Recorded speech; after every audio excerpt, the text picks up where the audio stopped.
Egin nahi dugun hausnarketa da, ezin esan dezakegula gizarte osasuntsu bat daukagunik, hainbat etxe huts daudenean, hainbat dirua pilatu eta pilatu ari direnean, eta aldi berean, herritarrak ditugunean, horrelako zor txiki baten ondotik eta ondorioz bere buruaz beste egitera behartzen direnak edo bere burua inesku ikusten dutenak etxea galtzeko zorian daudelako.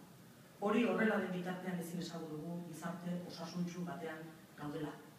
Eta esan dut bere buruaz beste egitera behartu zela pertsona hau. Baina esan nahi nuke sistema kapitalistak hil duela pertsona hau. Sistema kapitalista bihozgabea, aseezina, kapitala beste interesik ez duena eta gizon emakumeon beharrak aintzat hartzen ez dituena.